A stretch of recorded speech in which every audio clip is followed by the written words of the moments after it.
Bonjour, bon lundi, Pierre Côté en direct de Longueuil pour une expérience, le premier Quick Édito 01. Aujourd'hui, je vous parle de l'avenir économique du journal La Presse.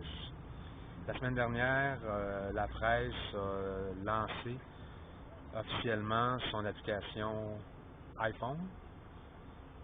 J'ai regardé l'application, je l'ai essayé. Vendredi, j'ai mis un point de vue sur cette application-là.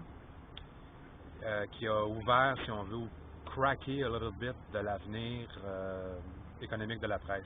Je m'explique. Je considère que l'application de iPhone de la presse est une erreur stratégique dans le sens que ça permet dans la tête des gens de comprendre maintenant que, par exemple, un Patrick Lagacé peut être lu gratuitement sur son iPhone.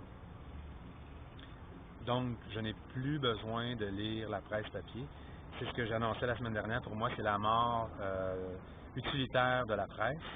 Utilitaire dans le sens que le papier n'est plus d'aucune utilité. Là où c'est une erreur, à mon avis, stratégique, c'est, je prends encore l'exemple de Patrick Lagacé. Sur mon iPhone, je peux lire Lagacé, je peux lire Foglia, je peux lire l'ensemble des produits. Ça ouvre une porte à ce qu'on appelle du on-demand, du contenu on-demand. Ce contenu-là peut être fourni et ou choisi par l'utilisateur, c'est-à-dire moi. Ça m'ouvre aussi une porte à dire que la presse, comme on l'entend, c'est-à-dire l'institution de la presse est en danger, mais pas les artisans, les auteurs, comme par exemple Patrick Lagacé.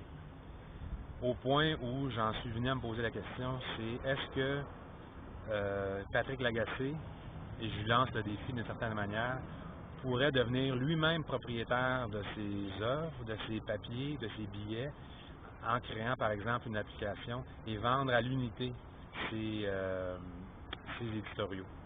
Fait qu'on a fait un calcul assez vite. Là. Si je calcule, mettons, 1$ d'éditorial que moi je serais prêt à payer, il y en a 500, 1000, 2000 qui vont payer pour l'éditorial. Rapidement, il y a un modèle d'affaires qui s'établit pour Patrick Lagacé. La même chose pour Yves Boisvert, la même chose pour Régent Tremblay, la même chose pour Petrovski, la même chose pour les gens de la presse qui écrivent, qui ont un certain lectorat.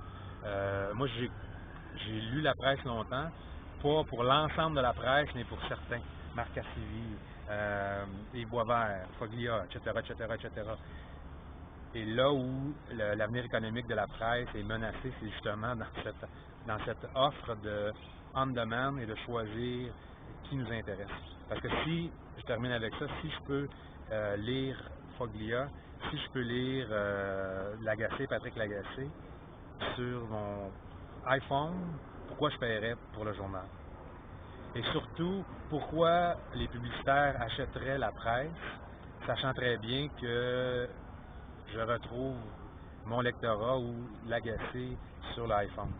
Donc c'est une situation qui laisse sous-entendre une diminution, enfin une problématique. Et si j'avais été par exemple un dirigeant de la presse, j'aurais probablement pas recommandé stratégiquement de lancer l'application iPhone. Parce que c'est comme de dire au grand public, maintenant qu'on n'a pas besoin de la distribution, qu'on n'a pas besoin des presses, d'imprimer du papier pour distribuer du papier, le contenu est véhiculé maintenant, donc on n'a plus besoin de la presse. La presse comme telle, l'institution de la presse, c'est ces artisans qui dominent. Ça ouvre des portes, ça craque la coquille de l'œuf pour émerger un nouveau modèle d'affaires. Je vous remercie. Pierre Côté en direct de Longueuil. Vous avez des commentaires, vous pouvez les faire sur mon compte Twitter ou par courriel si vous le voulez. Merci beaucoup.